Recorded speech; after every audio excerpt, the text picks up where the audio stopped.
All right, folks, welcome back to the Scarlet N Great podcast for you audio listeners, for everybody viewing here on YouTube, Ohio State football with Scarlet N Great. Thank you so much for joining us again today. We talk fireworks. That's right, Independence Day, the most patriotic thing that someone could possibly do. The nation's #1 overall recruit, JTT, shows his love for America, supports the troops by committing to the Ohio State Buckeyes. If you support the troops, if you love America, if you love fireworks, if you love Independence Day and hate ISIS, you will subscribe to this channel and like this video. If you don't support the troops, go ahead and give this video a thumbs down. Thank you guys so much for being here. Again, please help us get to 2,000 subscribers. We've been knocking the subscriptions out of the park lately. Please help us carry this channel even further. If you're a Buckeye nut and love the country, please like this video and tell us what you think of this boom. Corey, the fireworks today, a little brighter, the boom a little louder, the freedom a little more free, the Eagles fly a little higher, they screech a little louder. This is great. I was starting to get annoyed with the way. I hate to be that guy, but it's getting annoying. I'm like, guys, come on. He just got on campus and he took his time. And then I started being like, oh no, it's getting kind of annoying. And then he commits. 4th of July, I get it. I respect it. Corey, is that this make your Freedom Day that much better? Yeah, I read in the history books just how much bravery and courage it took to win this country's freedom from the tyranny of Great Britain. And JTT honors that by winning our freedom and independence from the tyranny of Alabama by committing to Ohio State and making us that much better to compete with what at that time was the gold standard for countries around the world. Right Empires even, yes. Yep. Right now is the gold standard for college football in Alabama. He's joining the American team. And vanquishing Europe with the French colonies jumping up in there with, you have Oregon and the name, image, and likeness, and Nike Oregon and all France. that. That's such a good comparison.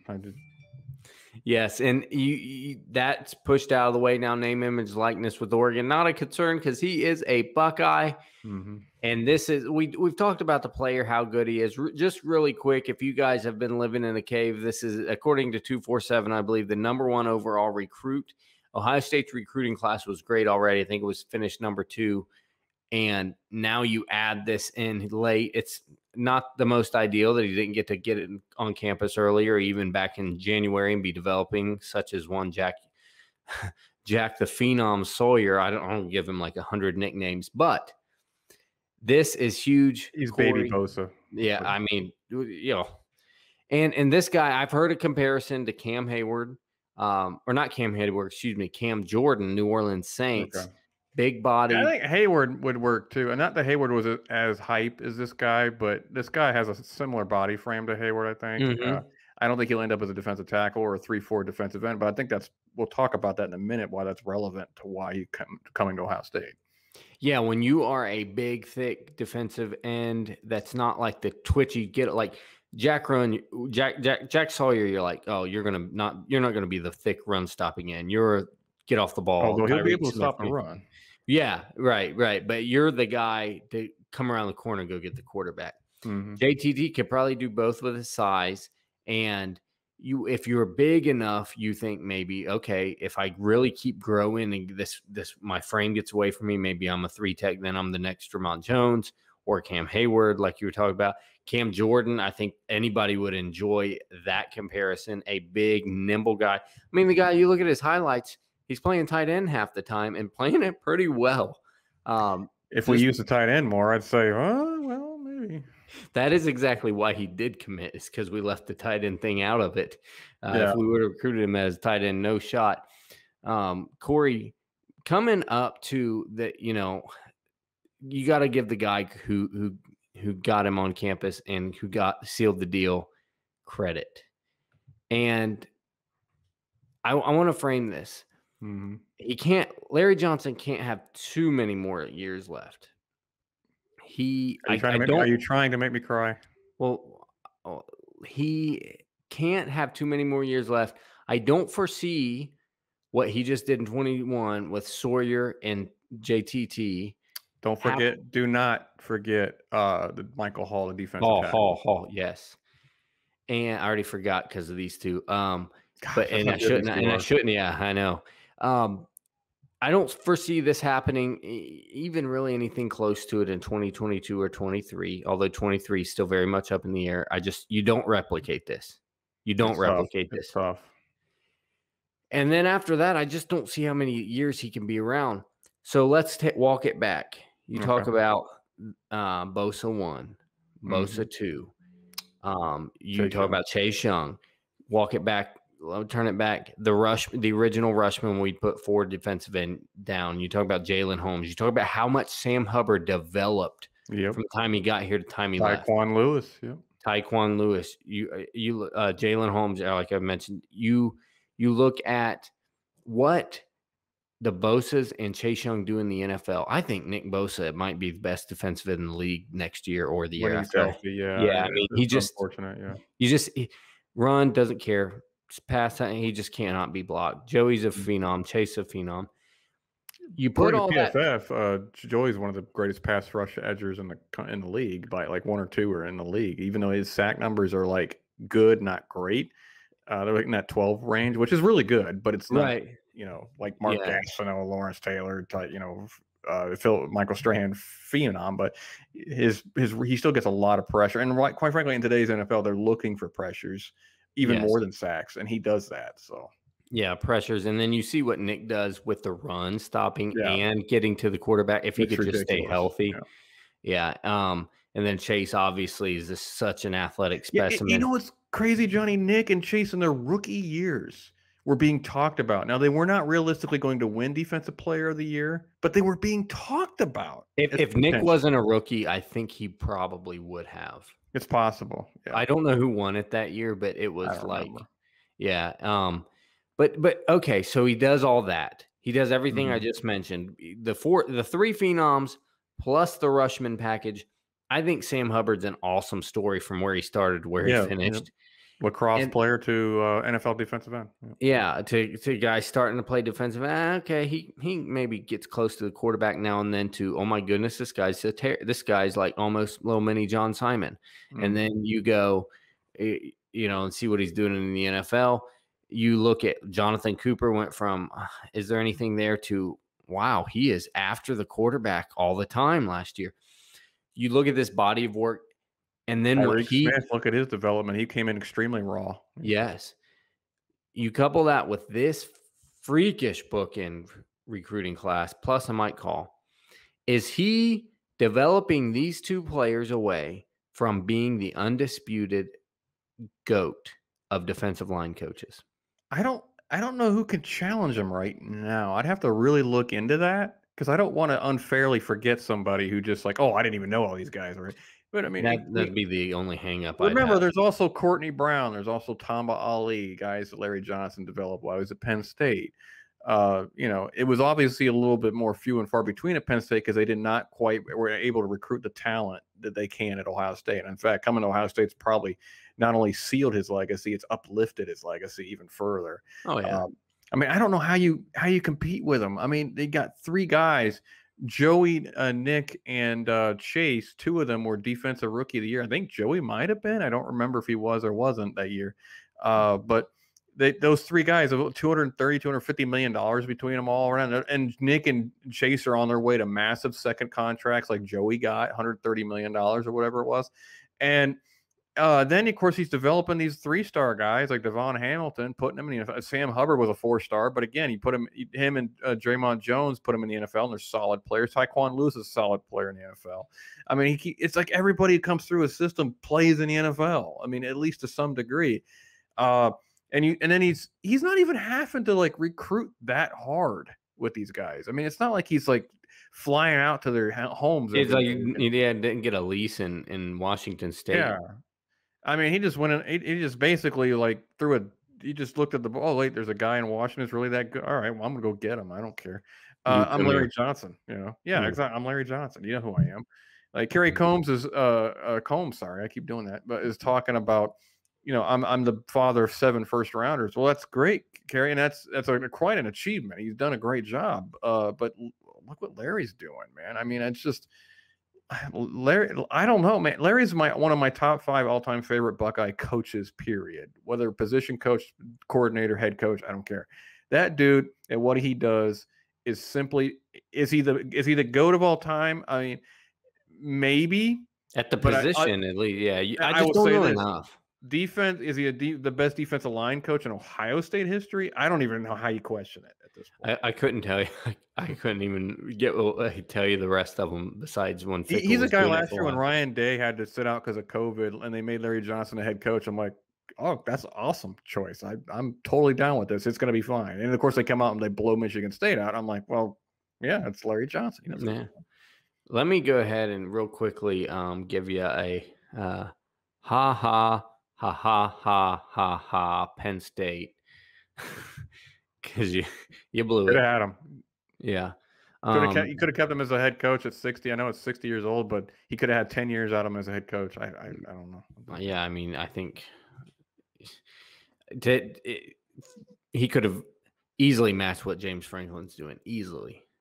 I think he'd surpass Franklin. Yeah. I really do. Okay. So, Corey, this is the question to ask. Okay. I hate the prisoner of the moment stuff, but I just asked a GOAT question. I'm going to ask another one, right? Is this the best bookend, at least, pass rush class ever? I haven't done the research to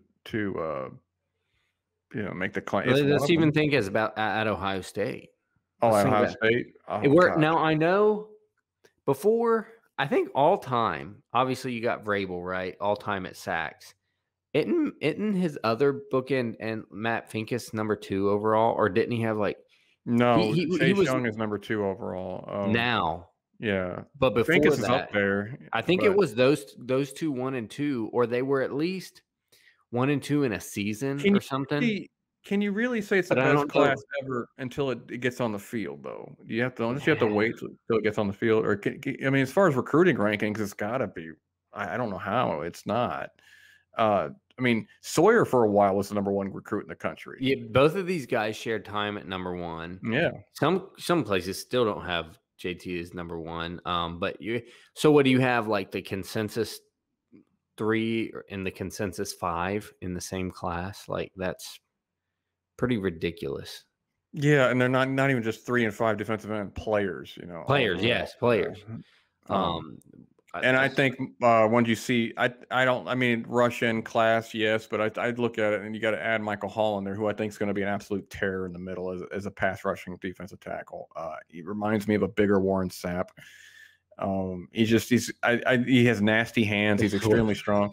If he's Warren Sapp, and these two are even close to their potential, it is the best class of all time. Yeah, I mean, Michael Hall doesn't even have like an ounce of fat on him, and he's like 290 pounds. It's like, okay, he's going to be an absolute problem. Reminds me of Warren Sapp, John Randall type player, but who both are Hall of Famers. But anyway, it's exciting times, man, because JTT is not the pure pass rush end Jack Sawyer is, but so I don't really know what he'll be like necessarily as a pass rusher right away at the college level, especially missing spring and not getting that important vote. But what's great about him, and I know people were upset with how long he took. It's great about him is he obviously has the confidence, right, to know that he's that's pretty impressive. He's like, I know these teams want me. I know I'm missing spring and I'm missing valuable reps, but I have to be sure about my choice. And I have to understand where I'm going, and I don't want to go anywhere until I at least see these places. He saw the places he wanted to see. Shocked that he didn't see Alabama, but I don't blame him when you go back out to Oregon. You're like, I got to fly back. Yeah, if you know they're not in real contention. I do it.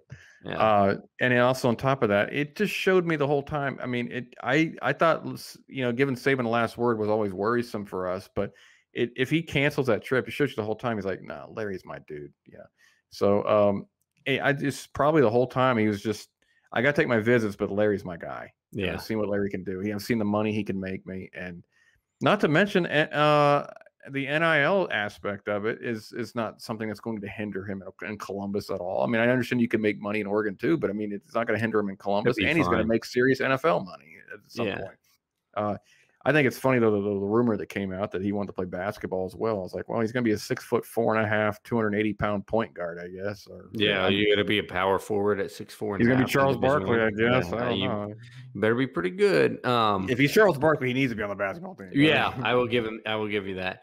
Yeah, I wouldn't be surprised. I hope people don't think this is a bust if Jack Sawyer's clearly better than him in year one, because of Sawyer's got a head start like crazy. 6 months, and they say that the kid just works out like he's, training to be Mr. Olympia, like that he is just a pro in every aspect already. That doesn't need pushed. He just the way JTT went about this process shows you. I think he's going to be a pro at every aspect of what he does. I mean, he treated this like a business decision.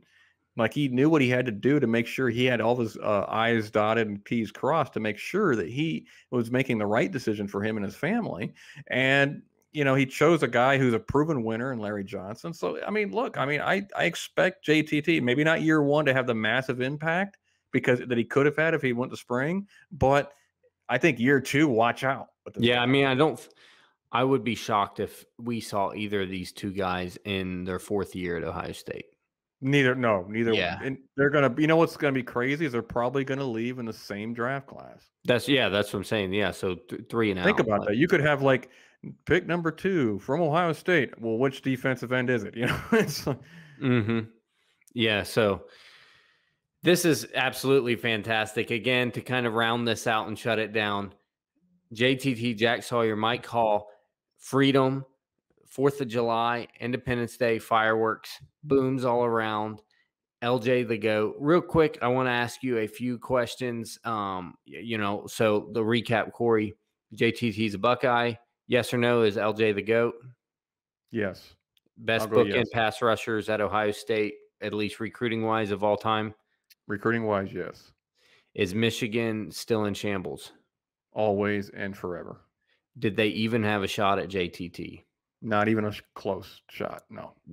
Nope, not even players of his caliber. That's just they're not there anymore. No. Nope. Well, actually, they were seeking a 3-star from Massachusetts, so they were on the wrong coast.